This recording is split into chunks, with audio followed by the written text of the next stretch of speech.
Well, many homeowners around our area are trying to figure out how to pay for damages from Monday's storm.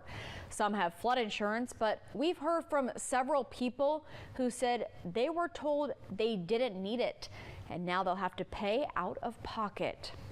WCT's Delaney Tarpley has been looking into this issue for us tonight. Delaney, nearly every source says even if you're not required to purchase that flood insurance, you should probably get it if you live in Southeastern North Carolina. That's right, Daniela. FEMA, the North Carolina Department of Insurance, and an insurance agent here in the Cape Fear all say the same thing. Even if you don't think flooding could impact you or your property, there is always a risk, especially here in Southeastern North Carolina. Sending me, well, there's her poor dog getting rescued. It's been a busy week for insurance agent Jessica Guinn.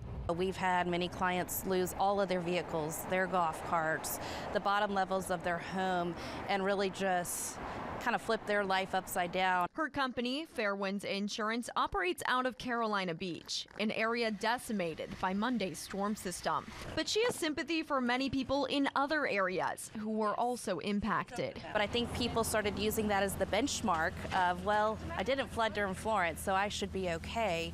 Now, after this storm being such an unprecedented event, people are seeing they do have the risk. They can flood. We've had many people tell us over the past week that they didn't get flood insurance because they were told they aren't living in a flood zone.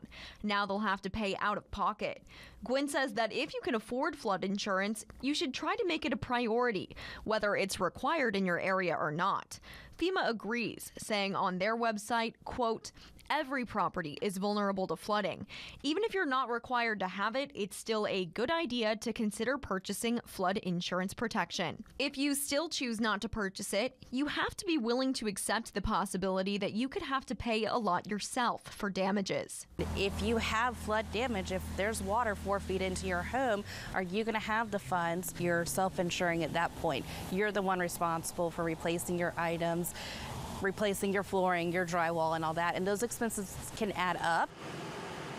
If you are in an area that's considered low risk or where flood insurance isn't required, Guinn said flood insurance would probably cost you less than $1,000 annually.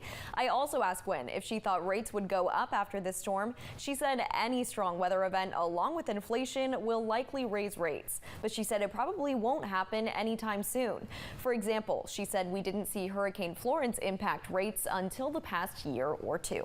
All right, some great advice right there. And Delaney, I'm sure a lot of people are going to start looking into that flood insurance, especially after Monday's storm that we saw.